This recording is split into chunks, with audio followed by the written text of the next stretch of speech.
బాగున్నారా? ఇంట్లోనే ఉండండి, ఆరోగ్యాన్ని కాపాడుకుంటూ ఉండండి. మరి ఇప్పుడు ఉన్నటువంటి క్లిష్ట పరిస్థితుల్లో మీరు తగిన జాగ్రత్తలు తీసుకుంటున్నారని భావిస్తున్నాను. అందులో భాగంగానే మన కమలా మెమోరియల్ హై స్కూల్ యాజమాన్యం వారు మనకి ఆన్లైన్ ద్వారా తరగతులని ప్రవేశపెట్టడం జరిగింది. ఆల్రెడీ మీరు వింటున్నారు. 1-2 పాఠాలు చక్కగా విన్నారు కదా, టెస్ట్ కూడా రాశారు కదా. మరి అందులో ఉన్నటువంటి ఆబ్జెక్టివ్స్ అన్నీ కూడా టెక్స్ట్ బుక్ బ్యాక్ సైడ్ ఉన్నటువంటి లెసన్ బ్యాక్ సైడ్ ఉన్నటువంటి ప్రిపరేషన్ అవ్వాలన్నా అన్నీ కూడా ఆ లెసన్లో రిపీట్ అయినవే. అర్థమైందా? కష్టం అనిపించుకోకుండా మీరు 5th క్లాస్ నుంచి 6th వచ్చారు కదా, మీరు పాఠాలన్నీ కూడా కష్టంగా భావిస్తారు. ఎందుకంటే స్కూల్కి వచ్చి చదువుకున్నది వేరు, ఆన్లైన్లో మీరు పాఠాలు చదువుకున్నది వేరు. కాబట్టి కష్టం ఏం కాదు. 1-2 సార్లు రీడింగ్ స్కిల్స్ కూడా మీరు ఇంట్లో ఉండి ప్రాక్టీస్ చేయండి. ధారాళంగా చదవడం రావాలి. ఓకేనా? అర్థమైంది కదా. మరి అంతకుముందు చెప్పుకున్నటువంటి పాఠంలో నుంచి బయటకు వచ్చేసి 3వ పాఠంలోకి వెళ్దామా? మరి పాఠంలోకి వెళ్ళబోయే ముందు చూడండి, ఉపయోగించవలసిన వస్తువులు పాఠ్యపుస్తకం, క్లాస్ వర్క్, పెన్, పెన్సిల్ రెడీగా పెట్టుకోండి. ఆ తర్వాత మీకు first language children text book తీసుకోండి, పెన్ పెన్సిల్ దగ్గర పెట్టుకోండి. ఏవైనా ఇంపార్టెంట్ కఠిన పదాలు వస్తే అండర్లైన్ చేసుకోమని చెప్తారు, అండర్లైన్ చేసుకోండి. దాని యొక్క అర్థాన్ని కూడా అక్కడే రాసుకోండి. ఆ పాఠంలోనే మీకు ప్రకృతులు, వికృతులు అన్నీ చెప్తాను. ఆబ్జెక్టివ్స్ కూడా రిపీట్ అవుతాయి. 1-2 పాఠాల్లో కూడా అలాగే చెప్పారు, మీరు రాసుకున్నారు, వెరీ చక్కగా విన్నారు. మరి పాఠం పేరేంటి? 3వ పాఠం. 3వ పాఠం ఏంటి? పాఠం 3 వర్షం. వర్షం పాఠ్యం రచయిత ఎవరు? పల్లా దుర్గయ్య, డాక్టర్ పల్లా దుర్గయ్య. చూడండి, వర్షం అనగానే పిల్లలకి అందులో అత్యుత్సాహం, ఆనందం అనేది అప్పటిదాకా ఎండలు ఉండి, ఎండాకాలం అంతా కూడా ఎండలు ఉండి, ఏప్రిల్, మే, జూన్లో కూడా కొంచెం ఉంటాయి. ఆ మేలో ఎండింగ్ అవుతుంది అంటేనే అప్పటిదాకా రాళ్ళు పగిలిపోయేంత ఎండలు వచ్చేసి ఒక్కసారిగా చల్లటి గాలి మబ్బులన్నీ కమ్ముకుపోయి చక్కగా వర్షం పడింది అంటే పిల్లలకు కానీ, పెద్దలకు కానీ, పశువులకి, పక్షులకి, జంతువులకి కూడా ఆనందం అనేది కలుగుతుంది. అవునా? ఆ వర్షంలో పిల్లలు తిరుగుతూ ఆటలాడతారు. మీకు వర్షం అనగానే తెలిసిపోయింది కదా. వర్షం పడుతుంటే తడబుద్దుగా తడిస్తే జ్వరం వస్తుందని పెద్దవాళ్ళు చెప్పినా సరే మీరేం చేస్తారు? వర్షంలోకి వెళ్ళి తడుస్తారు. ఆ చూడు నీళ్ళు పడుతూ ఉంటే చేతులు ఇలా పట్టుకొని ఆడుతూ ఉంటారు కదా. సరదా, పిల్లలకి అదొకటి సరదా అన్నమాట. వర్షం అనే పాఠ్యభాగ రచయిత మనకి ఆ వర్షం అనే పాఠాన్ని అందించిన వారు డాక్టర్ పల్లా దుర్గయ్య. మరి వర్షం ఏంటి? వర్షం గురించి ఏ విధంగా చెప్పుకోవాలి? వర్షం వల్ల కలిగే లాభాలు ఏంటి, వర్షం వల్ల కలిగే నష్టాలు ఏంటి అనేది పల్లా దుర్గయ్య గారు చాలా చక్కగా తన యొక్క ఆ వర్షంతో మాట్లాడుతున్నట్టుగా, ఆ వర్షాన్ని ప్రశ్నిస్తున్నట్టుగా మనకి పద్యాల రూపంలో వివరించారు కదా. ఈ పాఠ్యభాగం ఏంటి? పద్యాలు.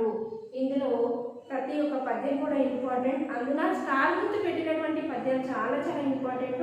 ఆ పద్యం ధారాళంగా చదవటం రావాలి. మీకు క్వార్టర్లీ ఎగ్జామ్స్ దగ్గరికి వస్తున్నాయి. అదే మీరు స్కూల్కి వస్తున్నట్లయితే ఇప్పుడు క్వార్టర్లీ ఎగ్జామ్స్కి దగ్గరగా ఉంటారు. అవునా? దసరా వెకేషన్స్ బిఫోరే కదా క్వార్టర్లీ ఎగ్జామినేషన్స్. సో అందుకని స్టార్ గుర్తు పెట్టిన పద్యాలు చదవాలి. చిన్న చిన్న పద్యాలు అయితే వేమన శతకాలు, భాస్కర శతకాలు అయితే ఈజీగా ఉంటాయి. చక్కగా చదివారు, చూడకుండా రాయడం, భావం చదువుకోవడం ఈజీగా అయిపోయింది. కానీ ఇందులో ఉన్నటువంటి పద్యాలు పెద్దగా అనిపిస్తాయి. అమ్మో ఇంత పెద్ద పద్యాలు నేను చదవాలా అనే భయం పెట్టుకోకుండా 1-2-3 సార్లు చదువుతూ ఉండండి, ఈజీగా వచ్చేస్తుంది. దాన్ని చూడగానే ముందు భయం పెట్టుకోకుండా నాకు ఈజీగా వచ్చేస్తుందని తలుచుకొని చదవండి, ఈజీగా వచ్చేస్తుంది. అర్థమైందని మరి పాఠంలోకి వెళ్తాము. పల్లా దుర్గయ్య గారి గురించి తెలుసుకుందాము. ఇక్కడ చిత్రం ఉంది. టెక్స్ట్ బుక్ పేజ్ నెంబర్ 20 తీసుకోండి. టెక్స్ట్ బుక్ పేజ్ నెంబర్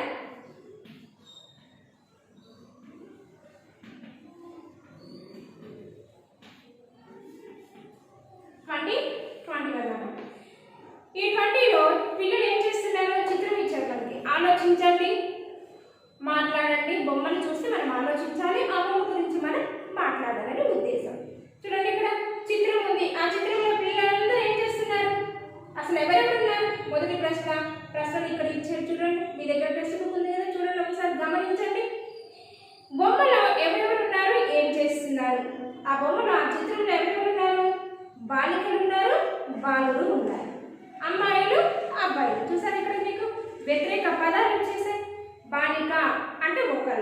బాలికలు అంటే ఎక్కువ మంది, ఇద్దరే ఉండొచ్చు, ముగ్గురే ఉండొచ్చు, నలుగురే ఉండొచ్చు. ఇక్కడ బాలిక బాలురు అంటే ఇక్కడ బాలికలు బాలురు అన్నారు. అంటే రెండు కూడా వ్యతిరేక పదం కాదు, ఏకవచన పదాలు వచ్చేస్తాయి. అవునా? ఏకవచన పదాలు. బాలిక ఒకటే, బాలురు అంటే ఎక్కువ. సో ఇక్కడ ఇద్దరు బాలికలు ఉన్నారు, ఇద్దరు బాలురు ఉన్నారు. ఈ బాలికలు ఈ బాలురు ఏం చేస్తున్నారు? వర్షం పడుతూ ఉంది. వర్షం పడుతున్న సమయంలో ఆ చిలుకలను చేతిలోకి తీసుకొని ఆడుతూ పాడుతూ వాళ్ళ ఆనందాన్ని వ్యక్తపరుస్తూ ఉన్నారు కదా. వర్షం పడుతుంటే మీరు కూడా అదే చేస్తారు, వర్షంలో తడుస్తారు. తడవద్దు, వర్షానికి తడవద్దు, ఇంట్లోకి వెళ్ళొద్దని కావాల్సుకొని ఏదో ఒకటి పని పురమాయించుకొని కూడా వెళ్తుంటారు కదా. అలాగే ఒక బాబు చూడండి, అక్కడ నీళ్లు పారుతూ ఉన్నాయి, కాగితంతో పడవలు చేసి ఆ నీటిలో వదులుతూ ఉన్నాడు. ఆ నీటి పైన ఆ కాగితపు పడవలు వెళ్తూ ఉంటే చూసి ఆనందపడుతున్నాడు. మీరు కూడా మీ ఇళ్ళ ముందు చిన్న కాలువలాగా నీళ్లు పారుతూ ఉంటే రకరకాల కాగితాలు తీసుకొని, రంగురంగుల కాగితాలు తీసుకొని పడవ తయారు చేసి, కత్తి పడవ, నా పడవ బాగుంది, నా పడవ బాగుందని పడవలు నీటిలో పడవలు వేసి, కాగితం పడవలు వేసి వదులుతుంటారు కదా. ఇలా ఈ అబ్బాయి కూడా కాగితపు పడవలు వేసి ఆనందపడుతూ ఉన్నాడు.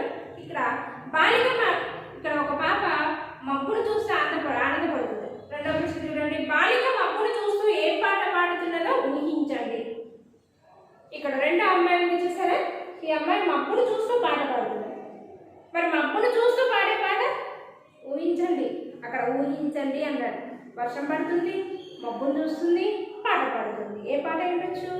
వాన వాన వల్లప్ప వాకిలి తిరుగు తిమ్మప్ప అని చుట్టూ గుండ్రంగా తిరుగుతూ ఆ మబ్బును చూస్తూ పాట పాడుతూ ఉంది. వాన పడుతూ ఉంటే మీరేం చేస్తారు? మీకేం చేయాలి అనిపిస్తుంది? మరి వర్షం పడుతుంది, వర్షం పడుతూ ఉంటే మరి మీకు ఏం చేయాలనిపిస్తుంది? మరి మీకు ఎట్లా ప్రవర్తించాలనిపిస్తుంది? అంటే మీ యొక్క ఉద్దేశాన్ని ఇక్కడ కవి చిత్రం ద్వారా అడుగుతున్నారు అన్నమాట. ఏం చేస్తారు మరి మీరు? చక్కగా సరదాగా వర్షంలో తడవాలి అని అనిపిస్తుంది, అందులో తడుస్తూ గంతులు వేయాలి అని ఆనందపడతారు పిల్లలు. తన మిత్రులతో కలిసి కాగిత పడవలు కూడా వేసి ఆడుకోవాలని అనిపిస్తుంది. అవునా కదా? మీ మిత్రులతో కలిసి, అంటే మీ స్నేహితులతో కలిసి ఆ వర్షంలో కలిసి గంతులు వేసి ఆడాలనిపిస్తుంది. కాగితాలు తీసుకొని రంగురంగుల కాగితాలు, చిన్న పడవ, పెద్ద పడవ, కత్తి పడవ అని రంగురంగుల కాగితాలు ఉంటాయి కదా, అవి చేసి ఆ పడవలు కూడా రకరకాలు ఉంటాయి కదా, అవి చేసి నీటిలో వదిలి ఆడాలనిపిస్తుంది. అవునా? వర్షం గురించి చిత్రం ఇచ్చేసి మనకి ఈ విధంగా చెప్పాడు. పాఠం ఉద్దేశం చూడండి, పొగలు తెగులు కక్కే వేసవి కాలం వెళ్ళిపోయింది. మొన్నటి దాకా ఎండాకాలం ఉంది. ఆ ఎండాకాలంలో ఎండలు ఎంత కాస్తాయి అంటే పొగలు సెగలు, అంటే మీకు న్యూస్లో చూసే ఉంటారు. ఆ రోడ్డు పైన శుభ్రం చేసుకొని ఆమ్లెట్లు వేయడం, దోశలు వేయడం, అంటే అంత వేడి. మనకి గ్యాస్ స్టవ్ అవసరం లేదు, అవసరం లేకుండానే దాని మీద వంట కూడా చేసుకోవచ్చు అని చూపించారు. సూర్యుడి యొక్క వేడిని మనకు ఆ విధంగా పడుతుంది, ఆ విధంగా ప్రజలపైన ప్రతాపం, సూర్యుడి యొక్క ప్రతాపం మనకి చూపిస్తున్నాడు అని. పొగలు సెగలు అంటే పొగలు సెగలు కక్కే వేసవి కాలం వెళ్ళిపోయి బాగా పొగలు కక్కుతుంది. మనం పొయ్యి మీద బాగా వండినప్పుడు ఆ వేడి పదార్థం పైన ప్లేట్ ఒక్కసారి తీసేయండి, బాగా పొగలు వస్తాయి, ఆవిరి వస్తుంది కదా. అంతటి ఆవిరి, అంతటి పొగలు సెగలు కక్కే ఎండాకాలం వెళ్ళిపోయింది. మరేమొచ్చింది? అంతవరకు వేడెక్కిన భూమిని చల్లబరుస్తూ వర్షాకాలం ప్రవేశించింది. అంతవరకు కూడా భూమిని, ప్రజల్ని అల్లకల్లోలం చేసినటువంటి ఎండాకాలం వెళ్ళిపోయింది. ఇక భూమిని కూడా చల్లబరుస్తూ ప్రజల్ని కూడా ఆనందాన్ని, ఉత్సాహాన్ని కలిగిస్తూ వేసవి కాలం వెళ్ళిపోయి వర్షాకాలం అనేది ప్రవేశించింది. ఇంకా వర్ష ఋతువు అనేది ఆరంభమైంది. అటువంటి వర్షాకాలం సొగసులు సామాన్యులపై ఆ వర్ష ప్రభావాన్ని తెలియజేయడం ఈ పాఠ్యభాగం యొక్క ముఖ్య ఉద్దేశం. ఈ పాఠం యొక్క ముఖ్య ఉద్దేశం ఏంటి అంటే వర్షాకాలం సొగసు. వర్షం పడుతూ ఉంటే ఎంతో ఆనందం, అందాన్ని కూడా ఇస్తుంది. సొగసు అంటే అందం. ఏంటి? సొగసు అండర్లైన్ చేసుకోండి, అందం. సామాన్యులపై ఆ వర్ష ప్రభావం ఏ విధంగా ఉంటుంది అనేది మనకి ఈ పాఠం అనేది తెలియజేస్తుంది. ఈ పాఠం యొక్క ముఖ్య ఉద్దేశం ఏంటి అంటే వర్షం పడుతుంది, మొన్నటిదాకా ఎండాకాలం బాగా ఎక్కడెక్కడ మొక్కలన్నీ కూడా నీరు లేక ఎండిపోయినాయి. మొన్నటిదాకా చుట్టూ పచ్చని ఏవో పిచ్చి పిచ్చి మొక్కలు పచ్చగా మలిసి ఆకులతోటి పూలు పూసి కాయలు కాసి ఖాళీగా ఉన్న ప్రాంతంలో నీళ్లు పడగానే బాగా మొక్కలు మలుస్తాయి. అదే ఎండాకాలం ప్రారంభమవగానే ఆ ఎండ తాకిడికి నీళ్లు భూమిలో తేమ లేక ఆ మొక్కలన్నీ కూడా ఎండిపోతాయి. వర్షాకాలం ప్రారంభమవగానే గమనించండి ఒకసారి, ఎక్కడైనా కాలం ప్లేస్ ఉన్నా కానీ ఇప్పుడు వర్షం పడింది అంటే ఎక్కడెక్కడ మొక్కలన్నీ కూడా భూమిలో నుంచి పుట్టుకొస్తాయి, అవునా? ఆ విధంగా వర్షాకాలం అందాన్ని కలిగిస్తుంది. వర్షం పడంగానే భూమిపైన ఉన్నటువంటి మొక్కలన్నీ కూడా అప్పుడు పుట్టుకొస్తాయి. అప్పుడు ఆ ఎండిపోయిన నేలంతా కూడా పచ్చగా తివాచి పరిచినట్టుగా మొక్కలు అనేవి మొలుస్తాయి, పూలు కూడా పూయటం. అప్పుడు ఆ నేలకి ఏంటి అందం అనేది కలుగుతుంది. ఇదే వర్షము సామాన్యుల పైన కూడా కొంత ప్రభావాన్ని చూపిస్తుందంట. ఆ సామాన్యులకు ఎంతో ఇబ్బందిని కలిగిస్తుంది. అది ఏ విధంగా అనేది పల్లా దుర్గయ్య గారి గురించి తెలుసుకొని పద్యాల రూపంలో మనం తెలుస్తుంది. పేజ్ నెంబర్ 21లోకి పాఠ్యభాగ వివరాలు. ఈ పాఠ్యభాగం ఖండకావ్య ప్రక్రియకు చెందినది. ఏ కావ్యం? ఇది బిట్ పేపర్లో అడగడం జరుగుతుంది నాన్న, అండర్లైన్ చేసుకోండి. ఆబ్జెక్టివ్ బిట్ పేపర్ అనేది మీకు వస్తుంది సపరేట్గా. 20 మార్క్స్ ఉంటాయి. 80 marks question paper, 20 marks objective ఉంటుంది. ఏ ప్రక్రియకు చెందింది? ఖండ కావ్యం.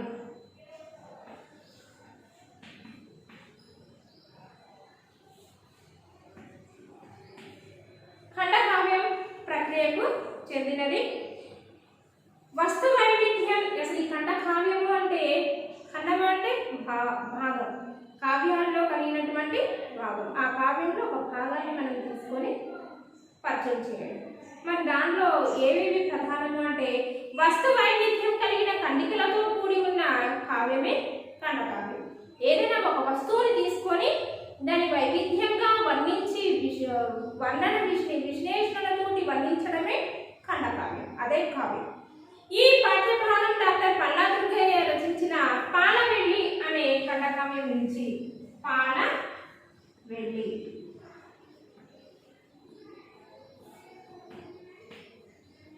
పాలవెల్లి డాక్టర్ పల్లా దుర్గయ్య గారే ఆయన రచించినటువంటి ఒక పెద్ద ఖండకావ్యము పాలవెల్లి. ఈ పాలవెల్లి అనే దీంట్లోనే భాగంగా తీసుకొని మనకి వర్షం అనే పాఠాన్ని వివరించడం జరిగింది. అర్థమైందా? వస్తు వైవిధ్యం కలిగిన ఖండికలతో కూడినది అనుకున్నాం.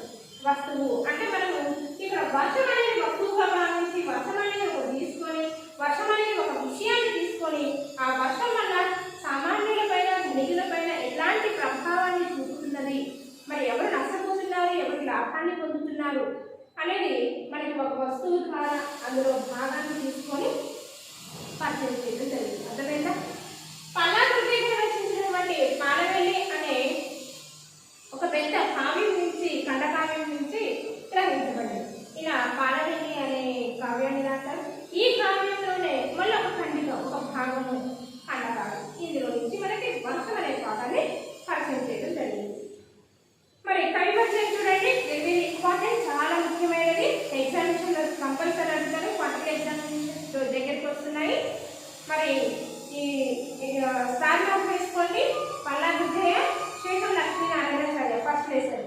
ఈ రెండింటి నుంచి ఏదైనా ఒకటి అడగడం జరుగుతుంది. సో ఈ రెండు కూడా బాగా చదువుకోండి. కవి డాక్టర్ పల్లా దుర్గయ్య. కవి ఎవరు? డాక్టర్ పల్లా దుర్గయ్య. మీరు కూడా క్లాస్ కానీ బుక్ కానీ ఉంటే ఇంటి ఒక్కసారిగా రాసుకోండి. ఈ విధంగా నీట్గా ఉండాలా కవి పరిచయం. వర్క్ బుక్లో కూడా ఉందన్నా సేమ్ అది మీరు చదువుకున్నా ఓకే. కాలం 25/5/1914లో జన్మించాడు. 19/10/1983లో మరణించడం జరిగింది. చూడండి, కాలం అనే విషయానికి వచ్చేసరికి కదా జనన మరణ విశేషాలను తెలియజేసేదే కాలం. ఇక్కడ ఫస్ట్లో 25/5/1914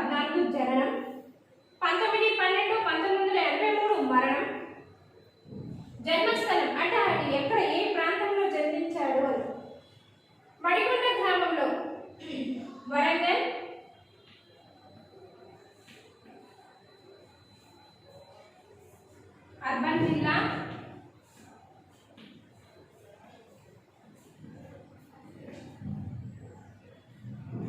మడికొండ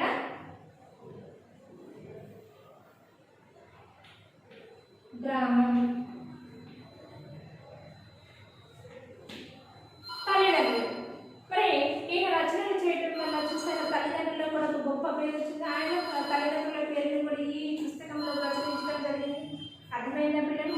మీరు కూడా ఏదైనా ఒక గొప్ప పని చేశారంటే దాంతోపాటు ఏమవుతుంది, మీ తల్లిదండ్రులకు కూడా గొప్ప పేరు వస్తుంది. అవునా? అది గర్వకారణమే కదా. నరసమ్మ పాపయ్య శాస్త్రి. నరసమ్మ పాపయ్య శాస్త్రి రచనలు. ఈయన రచించినటువంటి రచనలు పాలవేలి గంగిరెద్దు.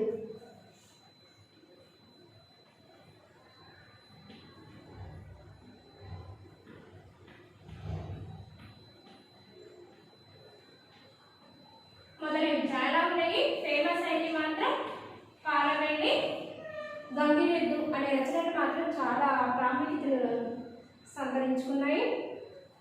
చూడండి ఒకసారి. కవి డాక్టర్ పల్లా దుర్గయ్య. కాలం 25/5/1914, 19/12/1983 మరణం. జన్మస్థలం వరంగల్ అర్బన్ జిల్లా మడికొండ గ్రామంలో జన్మించాడు. తల్లిదండ్రులు తల్లి నరసమ్మ, తండ్రి పాపయ్య శాస్త్రి. రచనలు పాలవేలి గంగిరెద్దు. ఈయన MA వరకు చదువుకున్నాడు. ఇంకా ఇతర విశేషాలు కూడా చాలా ఉన్నాయి. బుక్లో డీటెయిల్గా ఇచ్చాడు. అవన్నీ కూడా చదవండి. ఇంపార్టెంట్ పెట్టుకోండి, స్టార్ మార్క్ వేసుకోండి. డాక్టర్ పల్లా దుర్గయ్య వరంగల్ అర్బన్ జిల్లా మడికొండ గ్రామంలో జన్మించాడు. ఈయన తల్లిదండ్రులు ఎవరు? నరసమ్మ, పాపయ్య శాస్త్రి. నాతో పాటు మీరు కూడా కలిపి పలకండి. తల్లిదండ్రులు నరసమ్మ, పాపయ్య శాస్త్రి. ఈయనకు సంస్కృతం, తెలుగు, ఆంగ్ల భాషల్లో చక్కటి పాండిత్యం ఉన్నది. ఉస్మానియా విశ్వవిద్యాలయం నుంచి తెలుగులో మొట్టమొదటి MA పట్టా అందుకున్నాడు. ఉస్మానియా యూనివర్సిటీ హైదరాబాద్లో తెలుసు కదా. ఆ యూనివర్సిటీలో ఆయన తెలుగులో MA పట్టాని అందుకున్నటువంటి ఒక వ్యక్తి. మొట్టమొదటి MA పట్టా అక్కడ యూనివర్సిటీలో మొట్టమొదటి MA పట్టా అందుకున్నది పల్లా దుర్గయ్య గారు. పాలవేలి గంగిరెద్దు మొదలైనవి ఈయన రచనలు. ఈయన 16వ శతాబ్దమేదని ప్రబంధ వాగ్మయం, తుదిశ్వాసం అనే అంశం పైన పరిశోధనలు చేశాడు. ఈయన శైలి తెలంగాణ పదజాలంతో సున్నితమైన హాస్యంతో సాగుతుంది. తెలంగాణ భాషలోనే ఉంటుంది. హాస్యం అంటే చమత్కారయుక్తంగా హాస్యం నవ్వుకునే విధంగా కూడా ఆ పద్యాల్లో ఉంటుందన్నమాట. ఇది పాఠ్యం. మరి తర్వాత క్లాస్లో మరి పద్యం ద్వారా పద్యాల్లో సామాన్యులు ధనికులు ఏ విధంగా వారి యొక్క పరిస్థితులు ఎదుర్కొన్నారో పల్లా దుర్గయ్య గారు రాసినటువంటి పద్యాల గురించి మనం తెలుసుకున్నాం. కవి పరిచయం చదవండి. హోంవర్క్ రాసుకోండి. ఈరోజు లెర్న్ అండ్ రైట్ లెసన్ 3 కవి పరిచయం.